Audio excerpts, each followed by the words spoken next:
नमस्कार, आप देख रहे हैं हरियाणा न्यूज। मैं हूं आपके साथ केशव कुमार। करीब 9.5 महीने से सिंगू और टीकरी बॉर्डर पर किसान 3 कृषि कानूनों की वापसी को लेकर डटे हुए हैं। जब तक कानून वापसी ना हो तब तक किसान उठने का इरादा भी नहीं रखते हैं। ऐसे में बॉर्डर्स के आसपास के आर्थिक व्यवस्था पर भी असर पड़ने लगा है। इसे लेकर आज चंडीगढ़ में सीएम मनोहर लाल की अध्यक्षता में हाई लेवल मीटिंग होने जा रही है, जिसमें सिंगू और टीकरी बॉर्डर पर बैठे किसानों से एक तरफ का रास्ता खुलवाने के लेकर मंथन किया जाएगा। इस हाई लेवल बैठक में प्रदेश के गृह मंत्री अनिल विज समेत पुलिस के आला अधिकारी भी मौजूद रहेंगे। ये बैठक सीएम आवास पर होगी। बताएं कि बॉर्डर पर बैठे किसानों से एक तरफ का रास्ता खुलवाने को लेकर पंचायत भी हो चुकी है।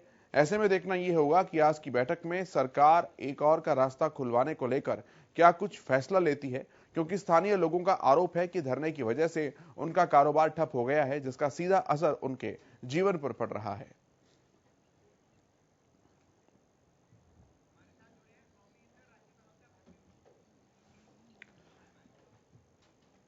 भारतीय किसान यूनियन के राष्ट्रीय प्रवक्ता स्वामी इंद्र हमारे साथ जुड़े हैं। उनसे बातचीत करते हैं इस विषय पर कि किसान यूनियन का और संयुक्त मोर्चा का क्या कुछ मत है। स्वामी इंद्र जी, बहुत स्वागत है आपका हरियाणा न्यूज पर। जिस तरह से आज पंचायत को लेकर भी और इन तमाम चीजों को लेकर भी सरकार की बैठक होने जा रही है, क्या कुछ आपका मानना है कि अगर ऐसा प्रस्ताव संयुक्त मोर्चा और किसान यूनियन के पास आता है तो किस दिशा में वो अपना कदम बढ़ाएंगे? देखिए केशव जी, हम हैरान हैं देखकर कि भारत के ह्यूमन राइट कमीशन भी अब नोटिस दे रहा है। माननीय सुप्रीम कोर्ट ने भी संज्ञान लिया और अभी कुछ दिन पहले आप ही के चैनल पर बीजेपी के प्रवक्ता बता रहे थे कि लगभग 4.5 लाख से अधिक किसान जो है आत्महत्या कर चुके हैं। क्या ह्यूमन कमीशन ने कभी ये सोचा, ह्यूमन राइट कमीशन ने कभी सोचा कि 4.5 लाख किसान जो आत्महत्या कर चुके हैं उसकी वजह क्या है? उसके लिए क्या उसने कभी नोटिस दिया सरकार को?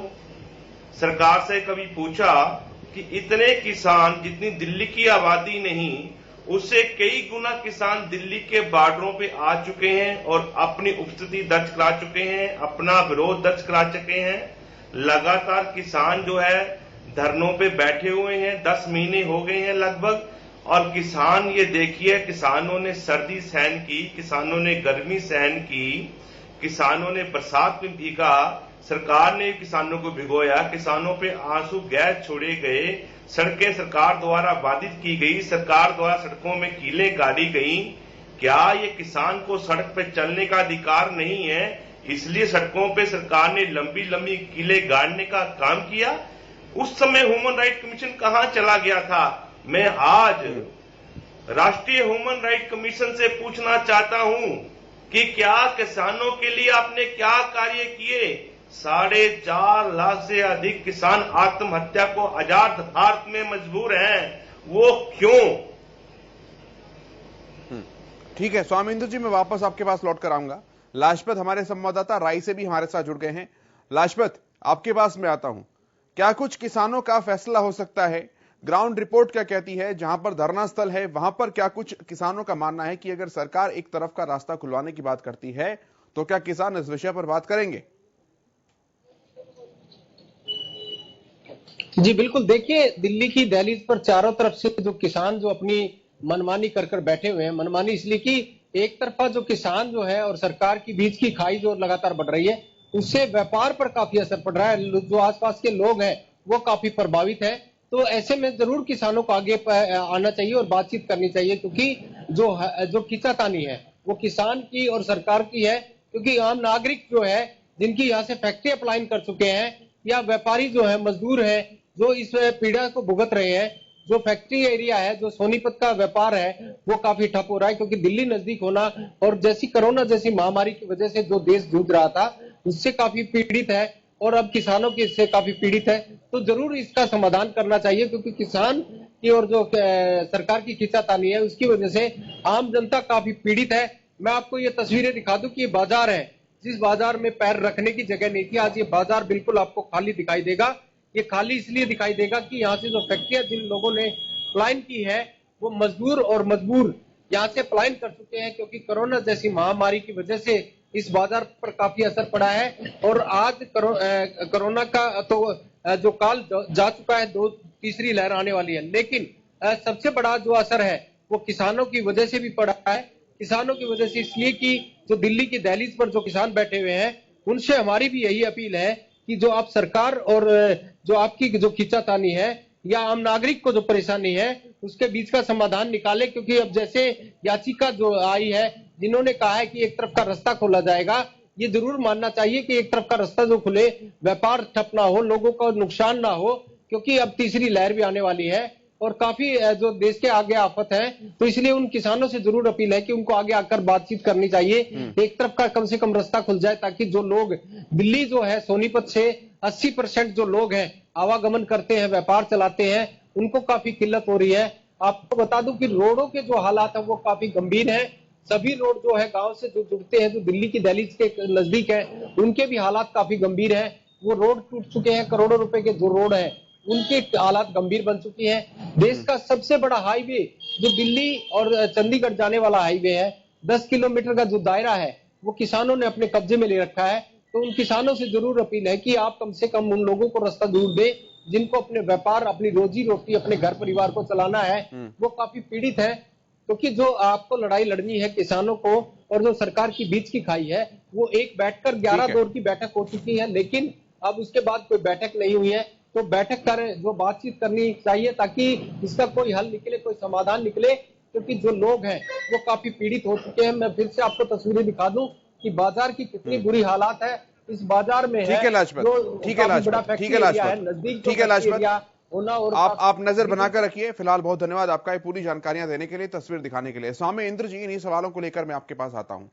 अगर एक तरफ का रास्ता खुल जाएगा तो किसानों का आंदोलन भी रह जाएगा और लोगों को जो समस्याएं हो रही हैं उनका भी आधा निवारण हो जाएगा।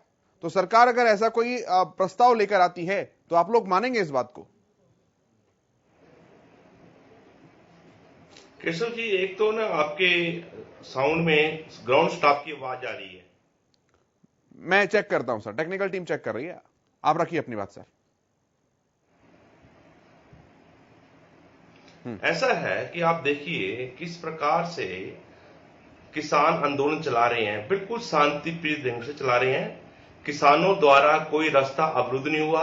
आपने देखा होगा अभी कुछ दिन पहले करनाल का जो वाक्य हुआ, करनाल के अंदर किसान जब एक किसान के अधिकारों के लिए लघु शौचालय पहुंचे तो आपने हाईवे को जाम करने का हरियाणा गवर्नमेंट ने काम किया, पर किसानों ने उसको खुलवाने का काम किया। इसी प्रकार 2020 से जब किसान आंदोलन के बैठे हैं दिल्ली की दहलीज पे, किसान बार बार कह रहा है कि रास्ते खोले जाएं, और अब देखेंगे आप हमारे वॉलेंटियर लगातार ट्रैफिक को सुचारू रूप से चलाने के लिए सेवाएं दे रहे हैं। हाईवे बाधित और वो है, लगातार जो है इंद्र जी, हाईवे बाधित है, चल भी रहा है, पर सरकार द्वारा बड़े बड़े बैरिकेड लगाए गए हैं, कंटेनर लगाए गए हैं, हाईवेज बाधित हैं, ये बात आपको माननी पड़ेगी। हाईवेज बाधित हैं, ये बात आपको माननी पड़ेगी। चाहे टीकरी बॉर्डर का पूरा रोहतक रोड हो, चाहे टिकरी बॉर्डर का पूरा रोहतक रोड हो, या फिर सिंगू बॉर्डर वाला नेशनल हाईवे हो, वो पूरी तरह से बाधित हैं किसान आंदोलन के चलते। ये बात आपको माननी पड़ेगी। बात केवल इतनी सी है कि एक तरफ का जो ट्रैफिक है वो चलता रहे और एक तरफ किसान बैठे रहे, तो दोनों की बात रह जाएगी सर। केशव जी, इस बात से हम कहीं पीछे नहीं हटे और हम सरकार से चाहेंगे कि आकर वो मुआयना करे, मुख्यमंत्री खुद आए, वो देखें टिकरी बॉर्डर क्या हालात हैं, क्या वहां पर हरियाणा प्रदेश की सीमाओं पर जो किसान बैठे हैं, दिल्ली हरियाणा की सीमाओं बैठे हैं, वहां पर राज्य सरकार द्वारा लोगों को बिजली की सुविधा है, लोगों को सैनिटेशन की सुविधा है, लोगों को खाने पीने की सुविधा है, मूलभूत सुविधाएं हरियाणा सरकार द्वारा और केंद्र सरकार द्वारा किसानों को इस आंदोलन के लिए नहीं दी जा रही। ह्यूमन राइट कमीशन को यह भी संज्ञान में लेना चाहिए कि लाखों और करोड़ों की तादाद में आज पूरे भारत के लोग देश की राजधानी की तरफ आए हैं, और तो सरकार का तो ये कहना है ना सर कि जो आंदोलन के लिए जगह दी गई थी आप लोग वहां पर नहीं गए। कैसा उन्होंने कहा, सरकार का ये कहना है कि निरंकारी ग्राउंड आप लोगों को दिया गया था, सरकार वहां पर सारी व्यवस्था करती, लेकिन निरंकारी ग्राउंड में कोई नहीं है। अब सड़कों पर कैसे व्यवस्था की जाए सर? सड़कों पर कैसे सैनिटाइजेशन कोई कराए? देखिए, मैं आपको आपके खुले मन से बता देना चाहता हूं, सरकार द्वारा निरंकारी भवन पर कोई व्यवस्था नहीं थी। वहां पे पॉलिटिकल मोटिव से वहां पे काम किया गया। आपने देखा राजनीतिक पार्टियों ने वहां जाके तंबू गाड़े, और किसान किसी भी राजनीतिक पार्टी के साथ अपना मन साझा नहीं करना चाहता। किसान भारत सरकार से सीधी बात करने आया है, और नहीं तो कल आप ही लोग कहेंगे कि किसान जो है किसी राजनीतिक पार्टी के तंबू में ठहरे हैं। यही कारण है कि किसान जो है निरंकारी जो मैदान है उसमें बुराड़ी बॉर्डर पे किसान नहीं गए। नहीं सर, एक तरफ तो आप लोग कह रहे हैं कि अगर कोई राजनीतिक समर्थन देता है तो दें इसे, उनका भी समर्थन मानेंगे, और दूसरी तरफ कह रहे हैं कि उनके टेंटों में हम नहीं बैठेंगे। हालांकि टेंट्स वगैरह वहां पर किसी राजनीतिक दल ने नहीं गाड़े थे, हम खुद वहां पर ग्राउंड रिपोर्टिंग जब कर रहे थे तो सारी चीजों की व्यवस्था थी, और इसीलिए पूरा 1.5 दिन लगा सरकार को व्यवस्था करने में, क्योंकि अचल शौचालय वहां पर बनवाए गए थे, पानी की टंकियां वहां पर लेकर आई गई थी। ये खैर ये दूसरा विषय है। मैं अपने मूल सवाल पर सर वापस लौट कर आता हूं, क्या इसमें दिक्कत कहां है अगर एक तरफ का रास्ता खोला जाए और एक तरफ आंदोलन चलता रहे तो? केसर जी, इस बात से हमने कब इंकार किया? हम तो चाहते कि दोनों रास्ते खोले जाएं, एक ही क्यों? सरकार आए तो सही। 22 तारीख से सरकार की तरफ से डेडलॉक लगा हुआ है। सरकार ने तो 22 जनवरी से लेके अब तक सड़कों पर कीले गाड़ने का काम किया, सरकार ने खाई खोदने का काम किया, सरकार ने बड़ी बड़ी सीमेंट की जो है कंक्रीट की दीवार खड़े काम किया, सरकार ने जो है कंटेनर लगाने का काम किया, ताकि किसान जो है दिल्ली में क्या हो रहा है, दिल्ली की सरकार क्या कर रही है, ये जान ना सके। ठीक है स्वामिंद्र जी, ये तस्वीरें भी आप देख रहे हैं, एक बार दर्शकों को तस्वीरें भी दिखाएं। साथ साथ आंदोलन पर एक बार फिर से भीड़ जो है वो वापस लौटने लगी है, और लगातार अब लोग भी वहां पर बढ़ने लगे हैं। झज्जर से हमारे संवाददाता रमाकांत भी हमारे साथ जुड़ रहे हैं। रमाकांत, मैं आपके पास आना चाहूंगा। जिस तरह से आज चंडीगढ़ में बड़ी बैठक होने जा रही है, बड़ी बैठक में फैसला यही लिया जाना है कि सरकार क्या इस बात को किसानों के सामने रखे कि जहां जहां पर हाईवेज बंद हैं, सड़क बंद है, कम से कम एक तरफ का रास्ता जो खुले। ग्राउंड रिपोर्ट क्या कहती है, लोगों का और किसानों का क्या कुछ मानना है इस बात को लेकर?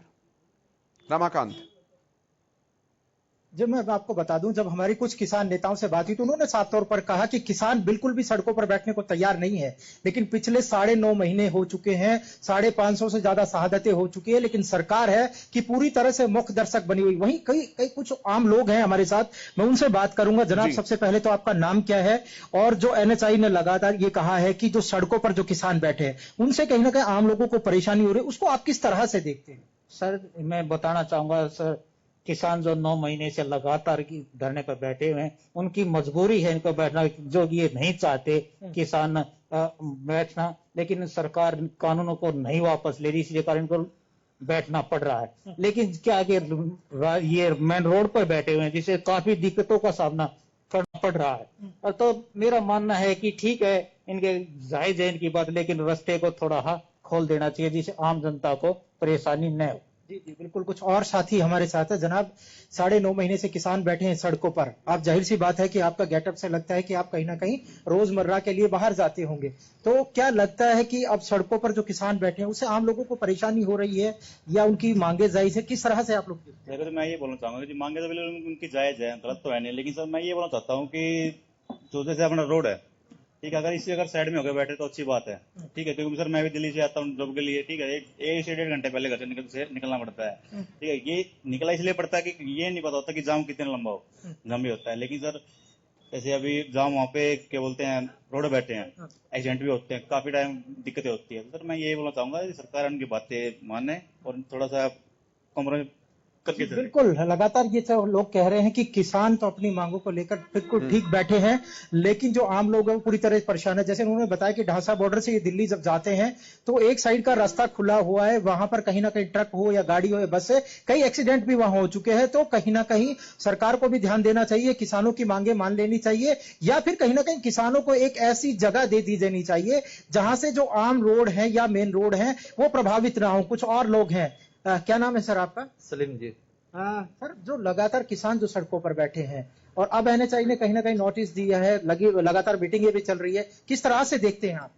मैं तो यही चाहता हूँ जी, काफी टाइम होगा किसानों को भी, आपको भी पता काफी मौतें हुए हैं, तो मैं यही चाहता हूँ कि सरकार को भी इनसे बातचीत शांतिपूर्वक करनी चाहिए और जितना जल्दी हो समाधान निकलवाना चाहिए ताकि रास्ता जामना और पब्लिक को आने जाने में दिक्कत ना हो। जी बिल्कुल, लगातार लोग यही कह रहे हैं कि किसानों का धरना प्रदर्शन ठीक है, उनकी मांगे सही भी ठीक है, लेकिन जो आम लोग पूरी तरह से परेशान है और उस और भी कहीं ना कहीं ध्यान देना चाहिए, क्योंकि रोजमर्रा के लिए ये 1.5-2 घंटे पहले निकलते हैं, जाम की स्थिति बन जाती है। कई बार रोड रेज का मामला भी सामने आया है, क्योंकि एक साइड रोड खुलने से एक साइड से व्हीकल आते भी हैं, उस साइड से जाते भी हैं, तो कहीं ना कहीं कई बार एक्सीडेंट का भी। मैं अगर ढांसा बॉर्डर का जिक्र करूं तो ढांसा बॉर्डर पर भी 1-2 बार इस तरह की वारदात हो चुकी है। लेकिन जब हमारी किसान नेताओं से, किसानों से बात हुई, किसान संगठनों से बात हुई, तो उन्होंने साफ तौर पर कहा कि जी 9.5 महीने से जब किसान अपने घर को छोड़कर सड़कों पर बैठा है, तो ये आम लोगों के लिए भी बैठा है। ये किसान आंदोलन नहीं है, ये जन आंदोलन है, इसलिए जनता से जुड़े हुए मामले ही है। इसलिए जल्दी से जल्दी किसानों की जो मांगे हैं, कृषि कानूनों को वापस ले लेना चाहिए सरकार को। ठीक है, बहुत धन्यवाद आपका तमाम बातचीत और जानकारी के लिए। स्वामेंद्र जी, आपके पास आता हूं। जनता के सवालों को भी आपने सुना, जनता ने जो बात कही वो भी आपने सुना। सर, जनता आपके साथ है, जनता ये कह रही है कि किसानों की मांग जायज है, लेकिन क्या आप जनता के साथ हैं? क्योंकि उनका यह भी मानना है कि एक तरफ का रास्ता तो कम से कम खुले, ताकि हमें जो दिक्कत हो रही है वो दिक्कत कम हो।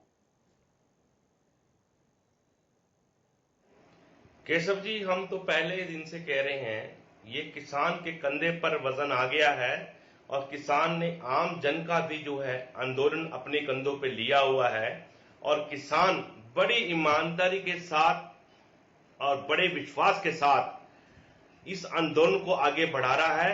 और देखिए, आज पूरा देश का जनमानस बात को समझ चुका है कि ये सरकार कोरोना काल के अंदर जो अध्यादेश लाकर इस देश के अंदर जो काला बाजारी को रोकने का कानून था, उस कानून को आज वस्तु अधिनियम जो था उसको सरकार ने आज जो है काला बाजारी का कानून बना दिया। ये जो सरकार है कॉर्पोरेट घरानों के पास बिकी हुई सरकार है, ये देश के राष्ट्र हित के लिए काम करती हमें नजर नहीं आ रही। और यही कारण है कि आज आम जनता का इस सरकार से विश्वास उठ चुका है। आने वाले समय में आप देखेंगे इस सरकार को एक बहुत बड़ी कीमत। स्वामेंद्र जी, मैं जवाब लेता हूं इस बात का। भाजपा के प्रवक्ता प्रोफेसर विधु रावल जी भी हमारे साथ जुड़ चुके हैं। विधु रावल जी, बहुत स्वागत है आपका। किसान नेताओं का यह कहना है कि हम तो दोनों रास्ते खोलने के लिए तैयार हैं, सरकार कम से कम बात तो करे हमसे आके।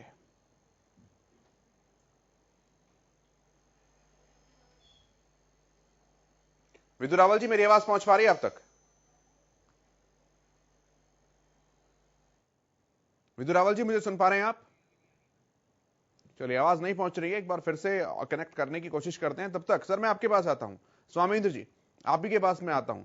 आपको लगता है कि अब सरकार हाई लेवल मीटिंग करेगी चंडीगढ़ में, आज सारे मंत्री वहां पर मौजूद होंगे, बातचीत होगी, तो प्रस्ताव तो आप लोगों के पास आना है, बात तो आप लोगों के पास पहुंचनी है। आप लोगों की क्या तैयारी है उसका काउंटर करने के लिए या सामना करने के लिए, या कुछ भी कहिए?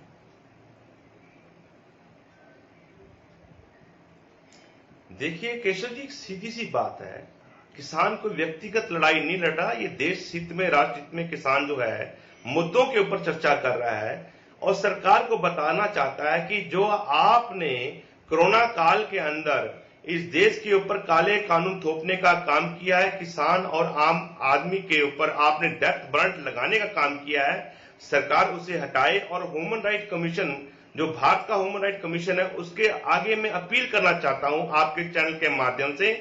विधु रावल जी ने ही बताया था हमारे को 4.5 लाख से अधिक किसान आत्महत्या कर चुके हैं। वो कहते कि मैं भी किसान नेता हूं, तो मैं चाहूंगा कि उनको भी अपनी पार्टी में जाकर पैरवी करनी चाहिए किसानों की, कि भाई 4.5 लाख किसान अगर इस देश के अंदर आत्महत्या कर गए, उस समय भारत का ह्यूमन राइट कमीशन कहां था, उस समय उसने क्या किया। और अगर आज वो किसानों को लेकर चिंतित है, सड़क को लेकर चिंतित है, व्यवस्था को लेकर चिंतित है, तो लाखों करोड़ों किसान जो दिल्ली की दहलीज पे बैठे हैं, क्या उन्हें मानवीय मूल्य आधार पर उसे सुविधा भारत सरकार द्वारा या हरियाणा सरकार द्वारा दी जा रही है या नहीं दी जा रही, ये बहुत बड़ा प्रश्न है। ठीक है, मैं जवाब लेता हूं। प्रोफेसर विधु रावल जी, बहुत स्वागत है आपका हरियाणा न्यूज पर। अगर मेरी आवाज आप तक पहुंच पा रही है तो आप उन सवालों का जवाब दीजिए जो स्वामेंद्र जी पूछ रहे हैं। क्या मैं दोहराऊं उन सवालों को सर, या आपने सुन लिया? हाँ, एक बार सवाल बता दीजिए। पहला सवाल उनका यही है, ह्यूमन राइट कमीशन अगर वाकई में चिंता कर रहा है लोगों की, तो क्या किसानों की चिंता ह्यूमन राइट कमीशन को नहीं है, जो 9 महीने से सड़कों पर बैठे हैं, जिनको मूलभूत सुविधाएं भी नहीं मिल पा रही हैं? और दूसरा सवाल उनका यह है कि हम तो दोनों रास्ते खोलने के लिए तैयार हैं, लेकिन सरकार आए और हमसे बात तो करे कम से कम। पहला सवाल तो ये है कि ह्यूमन राइट्स कमीशन को किसानों का भी ध्यान करना चाहिए, बिल्कुल ध्यान करना चाहिए। ह्यूमन राइट्स कमीशन को ध्यान करना चाहिए क्योंकि किसान इस देश के नागरिक हैं, सम्मानित नागरिक हैं, अन्नदाता हैं, बिल्कुल ध्यान करना चाहिए। लेकिन उससे पहले स्वामी इंद्र जी और इनके गैंग को, इनका जो गिरोह है जो किसान को बरगलाने का काम कर रहा है और किसान की एक सौभाग्य के अंदर अड़ंगा अड़ा रहा है, ये कृषि सुधार कानून जो किसान की विकास की, उसकी समृद्धि के लिए एक नई प्राचीर बनने वाले हैं, उस पर अटैक कर रहे हैं। सबसे पहला ध्यान तो इन्हें करना चाहिए क्योंकि ये किसान के नाम से राजनीति करते हैं। पिछले 30 साल में 4.5 लाख से ज्यादा किसानों ने, आधिकारिक आंकड़े की बात कर रहा हूं केवल मैं, 4.5 लाख किसानों ने आत्महत्या की है, अपनी जान गंवाई है। इन लोगों को फिर भी तरस नहीं आता, फिर भी राजनीति कर रहे हैं। बहुत अच्छे जो कृषि सुधार कानून बने हैं उनको लागू होने दें ताकि ये कृषि सुधार कानूनों के माध्यम से किसान की आय बढ़े, किसान समृद्ध हो। दूसरी बात आपने कही, हाँ, दूसरा आपने सवाल साथ साथ किया था कि भाई ये दोनों के दोनों करने के रास्ते खोलने को तैयार हैं। अगर बात करें, सरकार तो 11-11 दौर की वार्ता कर चुकी है। उसके बाद इन लोगों ने जो 26 जनवरी का कांड किया जिसने सारे देश को आक्रोशित किया, इसके बाद भी देश के प्रधानमंत्री ने बड़ा दिल दिखाकर इनसे कहा कि मुझे आधी रात को भी आप फोन करें तो मैं तैयार हूं, मैं आपसे एक फोन कॉल दूर हूं। देश के कृषि मंत्री बार बार कह चुके हैं ये बातचीत करने आए, लेकिन बातचीत करने जब 11 दौर की वार्ता में जाया करते थे तो इनका रुख क्या रहा करता था, ये लोग तख्ती लेकर जाया करते थे और मेज से पलट कर बैठा करते थे और पीछे लिखा करते थे यस और नो। इस प्रकार से वार्ता करना चाहते हैं, इस प्रकार से लोकशाही को ये भीड़ तंत्र द्वारा जो है उसका एक विकल्प दिखाना चाहते हैं। ये तानाशाही द्वारा जो है देश की संसद को नकार कर अपने द्वारा बनाई हुई विदु जी चंडीगढ़ में जो आज हाई लेवल मीटिंग होनी है मुख्यमंत्री की, उसमें किसानों से ये निवेदन किया जाएगा कि एक तरफ का रास्ता खोल दें।